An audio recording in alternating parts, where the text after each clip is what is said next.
弟兄姐妹，大家平安。最近有一个新闻，我不晓得大家有没有去注意到，就是那个鼎新甲油的事件。没有什么反应。知道鼎新甲油吗？鼎新集团它的在2014年的时候，他们的油就冲，就是我们讲说不纯啦。冲了一些次级品，或是比较成本比较低的油，好像是棕榈油这样子，然后就充当这样子，他们所谓的正品这样子去出售这样子。好，然后这件事情呢，在最近是2审，那个当时候董事长魏应充，在当时事发的当时1审是判无罪，那后来呢，在最近2审就判15年。那这个事件也让我联想到在更早之前。有那个塑化剂事件，就是我们最爱喝的那个手摇杯啊，那种塑化剂就加一点点什么东西，哇，那个就整个就非常的好喝，然后他们可能也觉得买的人喝得很开心，卖的人赚了非常的开心。可是你看塑化剂忽然爆出来之后，哇，大家开始恐慌了。整个塑化剂也好，或甲油的问题也好，导致大家其实有点人心惶惶。食安问题在当时其实蔚为风潮，很多人都开始会去注意，这个东西是真的还是假的？那种成分怎样。可是过了1、2年、2、3年之后，如果没有魏应充这个2审的事件，再把这件事情提出来，好像都忘记了哦。都有点忘记，好像塑化剂好像跟我没什么关系了。然后甲油好像食安问题我觉得有些社会议题讨论到一个程度，好像变得有点大家有点麻痹，就觉得好像，反正就是这样子嘛。出去外面吃东西嘛，就睁一只眼闭一只眼，你不要去想它是真的假的，你不要想它的卫生问题，因为一旦想下去，可能你就吃不下去，你买不下去。比如说像我们昨天跟行政团契出去玩，然后路边都会有一些卖那种现装好什么青草茶啊，还有什么蜂蜜水啊、冬瓜茶那种东西，那个也没什么成分标示。可是你真的很渴的时候，你就不会去管它是真的假的，它只是冬瓜香精，好像他们在做化工实验的，那种香精一滴下去，根本不用1块钱，1罐的成本只有1块钱，但是它可以在那个观光区可以给你1罐就卖个50块、100块。那个饮料的利润真是高啊！可是，在那个当下，根本没有人会在意那个东西，也不用想那么多，就给他买来喝，先止渴再说这样子。好，所以我们这样看，就是往往有时候假的东西，有时候比如说甲油也好啊，或者是不实的这些东西，往往是赚大钱，然后它的成本又很低，成本低就可以有通路，它的市场占有率其实它会相对来得高，因为很多的通路他们会喜欢成本低的东西，他们卖得出去嘛，才会滞销啊。那成本高就所谓真的真材实料啊，比如说宇轩他现在在卖的真材实料，很多都良心事，所以还是有很多生意也是很有良心的。可是这种真材实料是通路可能不多，因为它成本比较高，市场占有率相对比较少。都是比较单点的，或者是没有几个点这样子。为什么真的反而没有什么市场占有率？有些良心事业我们讲说撑不久，他哪一天房租一涨，哇，这个成本他不付那个成本的时候，实在是利润实在是少到一个程度，他撑不下去了。真的反而撑不下去，假的还在那边哇赚的跟什么一样？为什么是这样？为什么会这样呢？那我们基督徒其实在整个市场结构的整个经济体来讲，在这个整个结构性的不公义里面，所谓的结构性不公义就是我们会消费嘛，做生意的人在商场上他们会供应这些食物，供应这些物品，就是因为有人买，他们就会卖更多，买的越多，他就供应的越多，所以假的东西你买的越多，就供应的越多。那我们有的时候也是会去买到一些假的或者是像我刚刚讲的，在买的时候不要想那么多先买了再说所以供应的人就这么多。我们在整个市场结构性的不公义里面，其实我们基督徒往往也是共犯。我们往往也成为那个共犯，因为大家都是要便宜又大碗，好吃，我管你是香精还是真的，好吃就好，不会去想说这个来源啊、货源从哪来这样。所以我们不只是在整个大环境里面有充斥着许许多多的真真假假，让我们分不清楚。我们不只是在钱财上会被引诱，在之前我在读箴言书的时候，特别在箴言书在讲说淫妇的诱惑，在情色方面，在权力地位上面，我们也很容易被引诱进入愚昧人的房间。之前在读箴言的时候，就愚昧人的房间是经过很多的那种整个五官的这样的引诱，然后把我们不小心一步一步的，我们就跟着被拖进了那愚昧人的房间。在彼得前书的这个时代，当时代的初代信徒，他们在信仰上所遭受的逼迫也是一样，他们的逼迫就有类似缅甸边境有那个罗兴亚人，前一阵子也遭受那种几乎算是种族的屠杀，然后因为他们的信仰跟缅甸当地不太一样，民族性也不一样，他们遭受到缅甸整个军方也好，民间也好，他们整个好像被驱逐出去，被像难民一样往孟加拉那边逃。他们就是因为在信仰上跟在那个民族性上不被尊重，他们该有的人权没有被维护的时候，他们就遭受到这样子的逼迫。初代教会的信徒就是面对这样子的困难。他们当时在初代教会的那个时候，罗马皇帝在统治的时候，他们是盛行帝王崇拜，就是每一个百姓，就好像我们在读中国的历史看到皇帝都要怎样，万岁，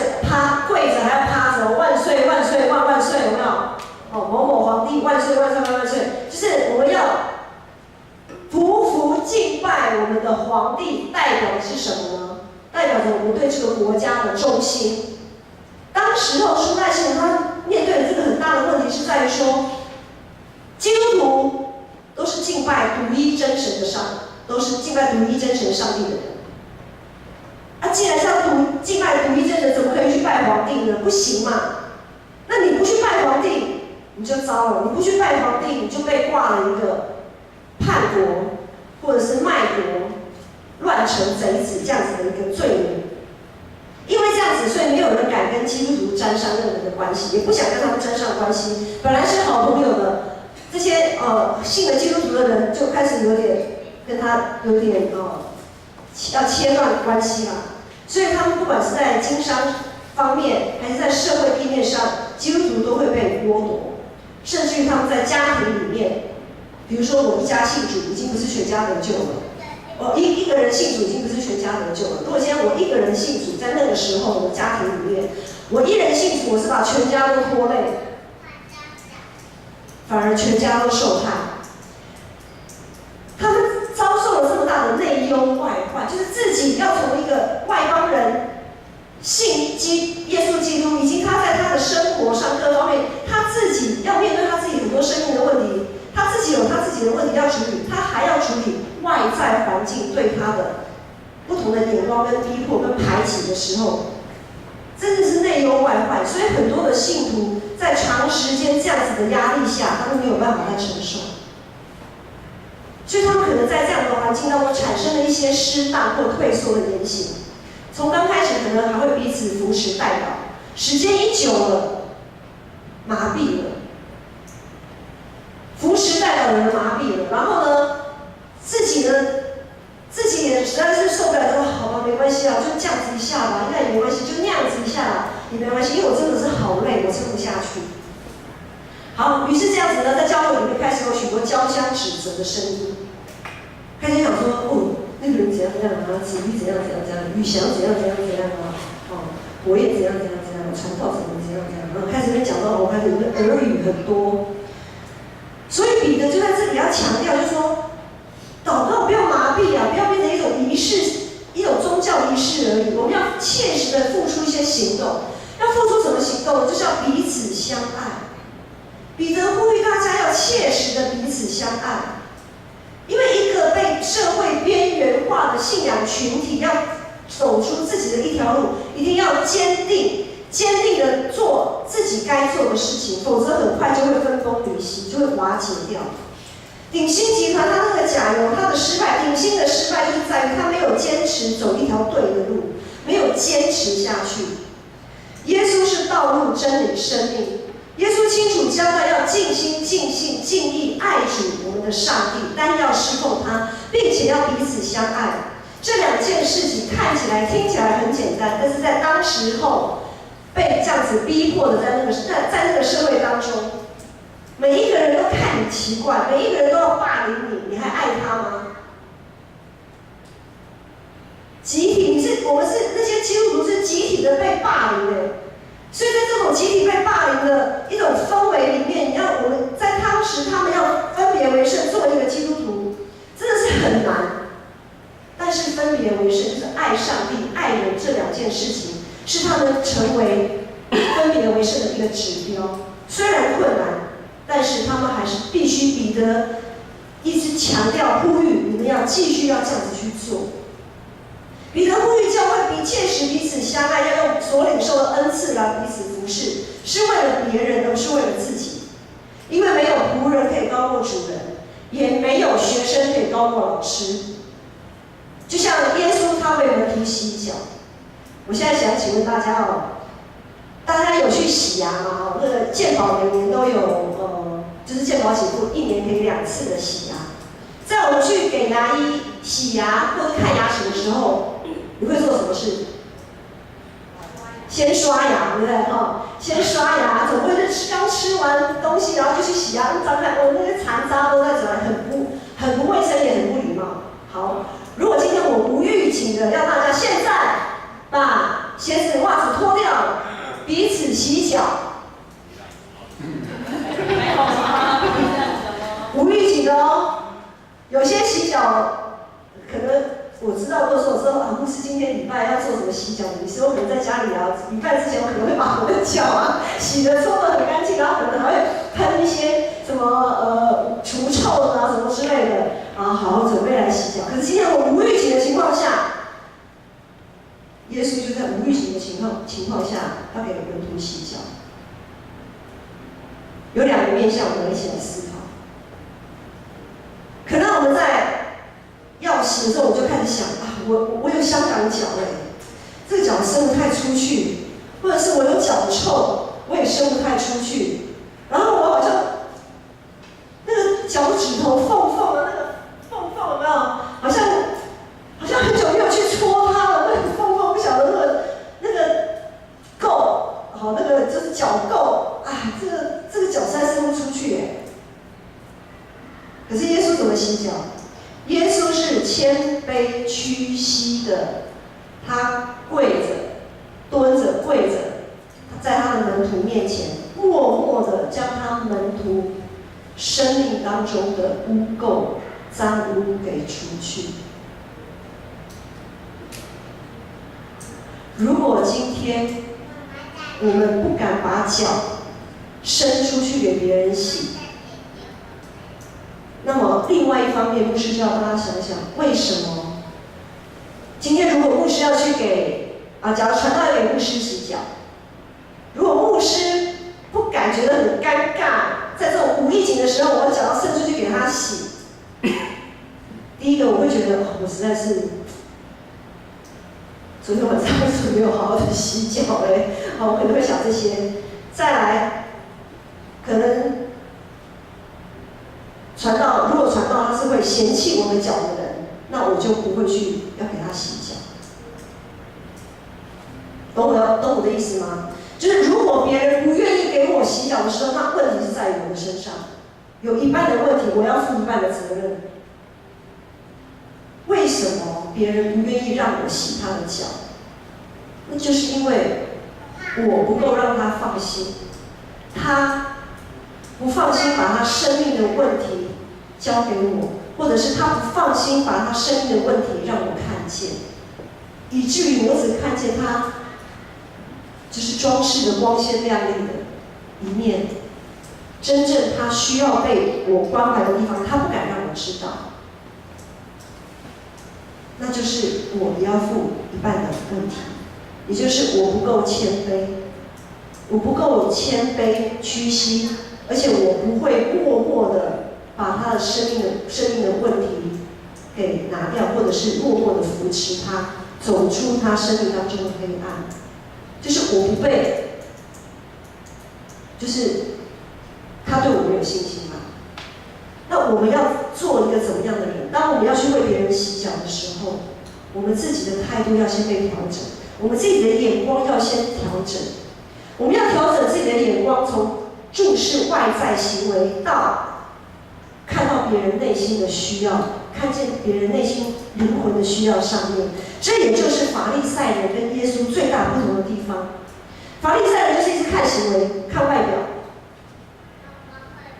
可是耶稣看到的却是人心灵里的需要。只有真正的爱才能带给人自由释放，只有真正的爱才可以让我们可以彼此洗脚。不然的话，我们的脚伸不出去，我们也不愿意被一个我们不信任的人来洗我们的脚。彼得对这样子，他对这样子的爱有很大的体悟。彼得他自己也是被耶稣挽回的，因为他曾经信誓旦旦的跟耶稣说：“主啊，我愿意为你舍命。”可是我们都知道，当耶稣他被捕，遭遇他被捕、被逮，然后被钉十字架整个过程，彼得他因为害怕、胆怯、惊惶，他3次不认主，最后他羞愧的无地自容，他失去了他的那生命的活力，他回去又重操旧业。当他再回去重操旧业，再继续捕鱼的时候，主耶稣基督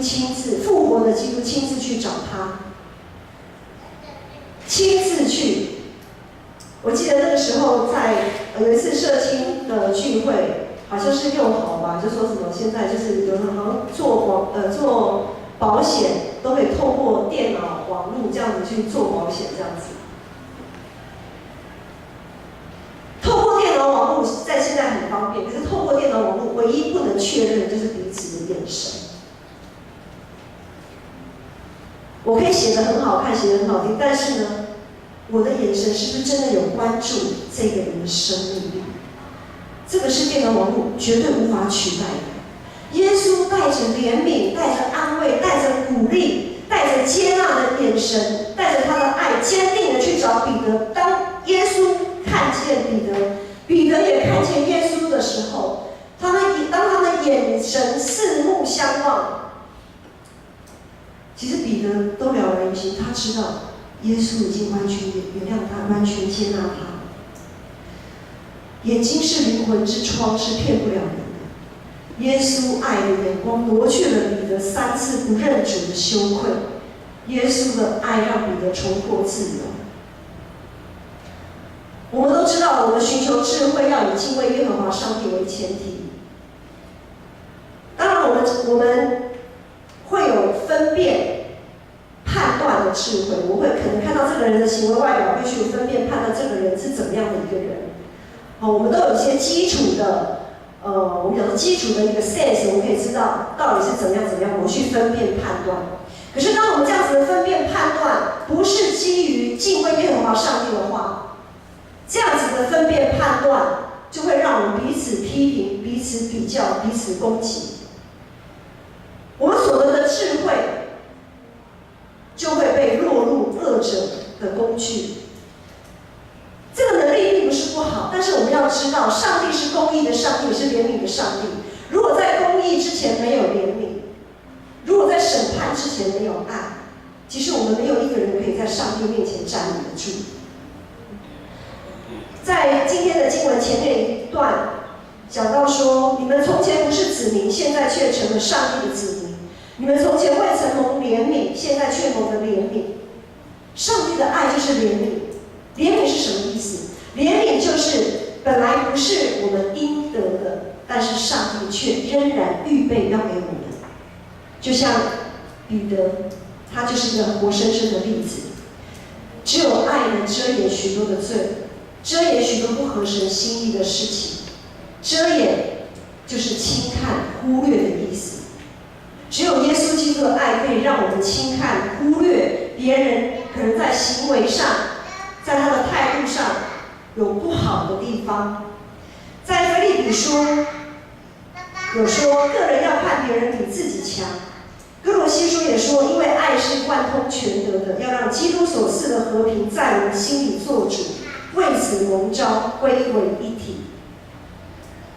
唯有爱才能帮助别人，也帮助自己放下因为失误所导致的羞愧。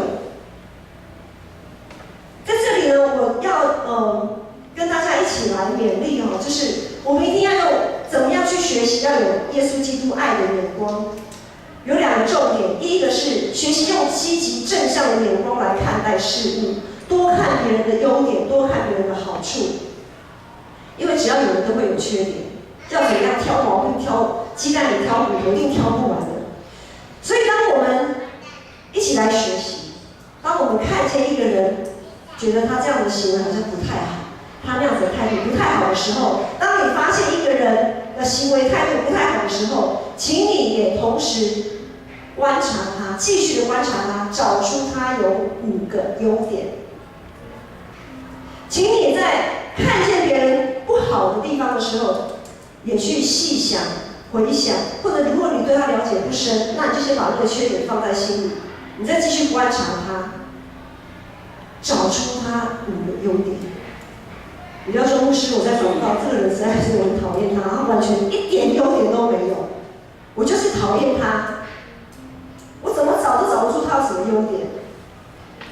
如果是这样，我相信会有这样子的情况，因为我也曾经我也曾经这样子去看待过某些人。但是在这个时候，我们一起勉励，我们一起祷告，更谦卑的求主帮助我们。因为我们每一个人哦，包括你找不到优点的那个人，我们都是按着上帝的形象造的。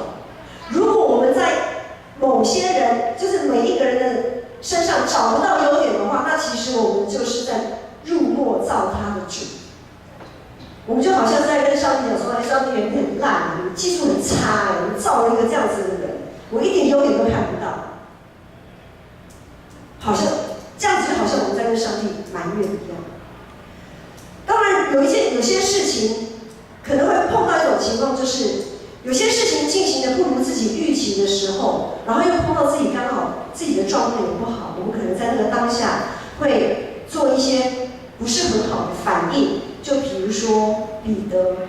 他本来信誓旦旦，我就是要可以为主舍命，可是呢，碰到一些事情让他措手不及，本能的，我们大家本能都会趋吉避凶，本能的都会以自己的立场为最高指导原则。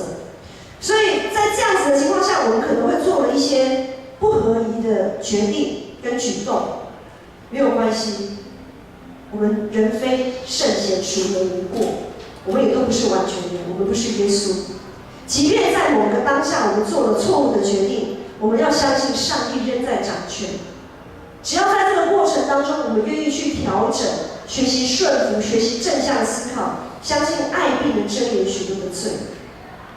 然而，当我们被挽回以后，我们要记得要彼此兼顾。像我们这次教会地下室的整修，在我们长执会里面就有一些波折。所谓的波折，就是本来地下室是预计要给幼儿使用的，那后来其实长执会都已经这样决定了，做了一个决定。那后来就有同工提出来说，他突然觉得有哪些不是很方便。在那个当下，其实大家都很觉得很麻烦的，然后已经决定了啊，那就这样做就好了。可是因着提出来这些不方便，其实也提醒了我们仔细去思考，好像的确是不怎么恰当。虽然感觉上程序上有一点反反复复，也很麻烦，但是呢，我们后来大家就很愿意说，好了，那就为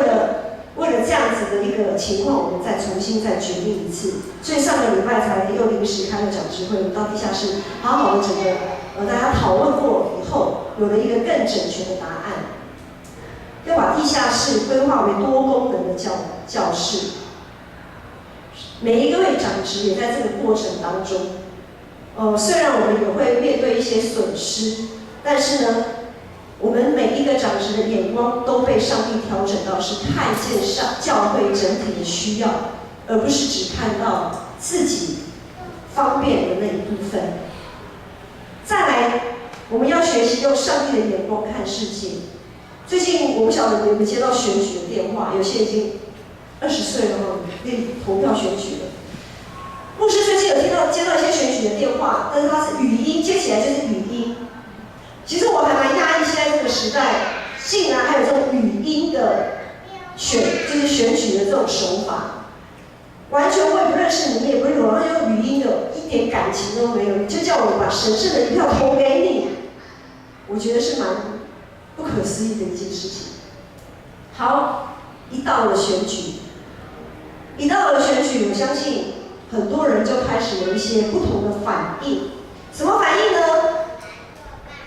一到了选举，有些人就开始对颜色非常的敏感。不管是蓝色之前不管是蓝色执政呢，还是绿色执政，这个蓝色、绿色大家就很敏感。后来呢，慢慢的连橘色、黄色、红色、紫色，特别是最近紫色让基督徒很敏感。紫色让我们想到什么？对，就是有些颜色呢，会让我们联想到什么，然后觉得全身不舒服。好，如果教会的装饰如果要变成紫色不好吧？牧师，那个庙产都是紫色紫色本身不是没有什么问题这个颜色的本身没有问题，是因为联想到了什么让我们不舒服。好，不只是单一颜色让我们觉得不舒服，甚至于有的时候连我们的彩虹上帝跟挪亚立约的那个彩虹，连彩虹的颜色都会让人家觉得不舒服。弟兄姐妹，我们到底要受这个世界的制约，要被制约多久？上帝是光，上帝是光，光什么颜色？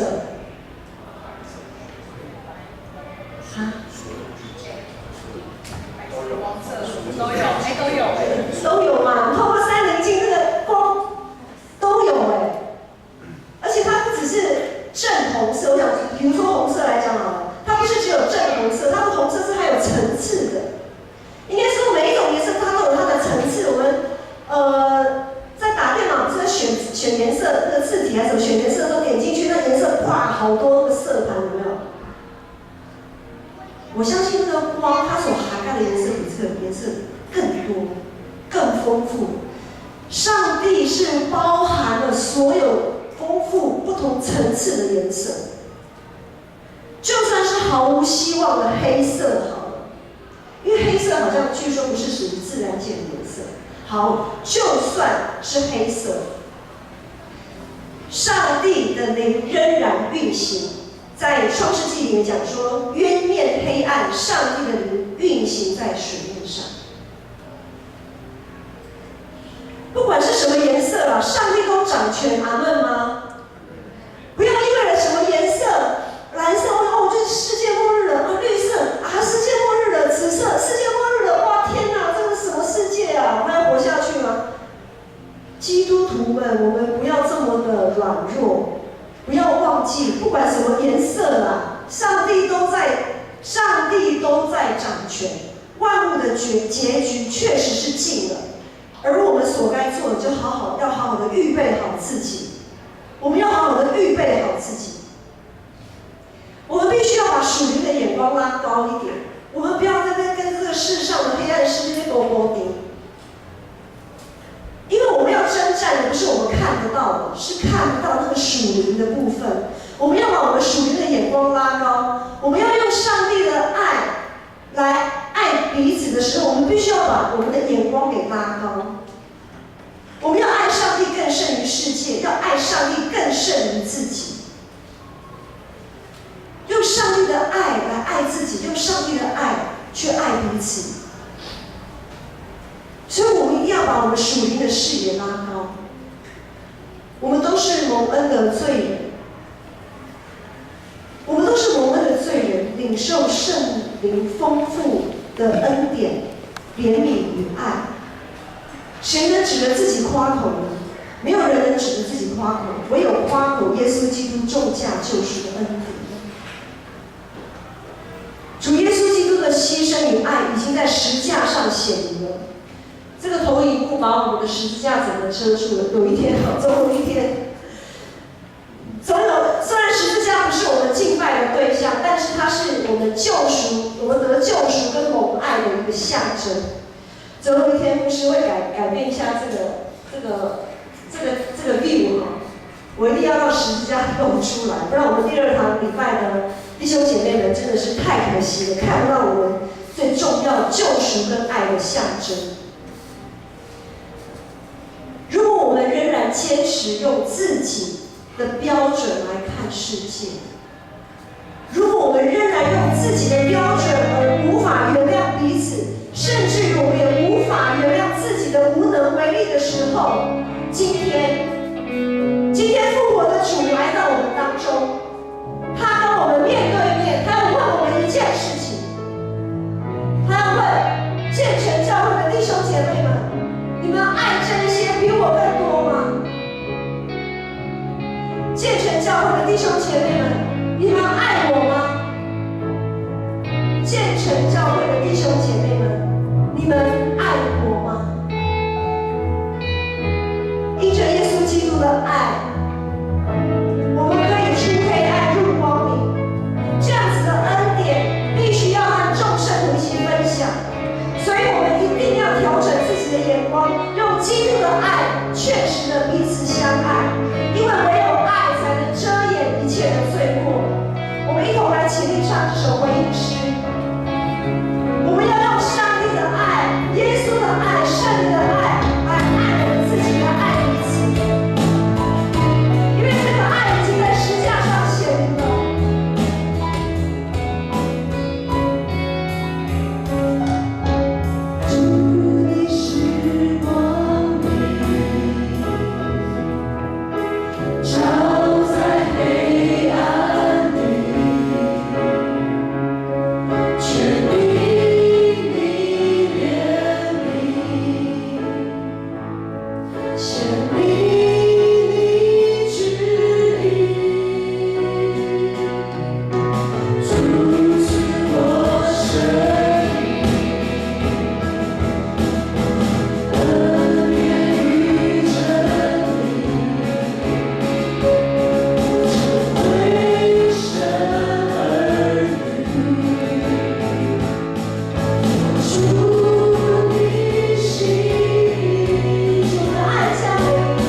的主，谢谢你，谢谢主你圣灵的大能，谢谢主耶稣基督的恩惠，谢谢天父上帝的慈爱常与我们同在，让我们可以切实的彼此相爱。阿们。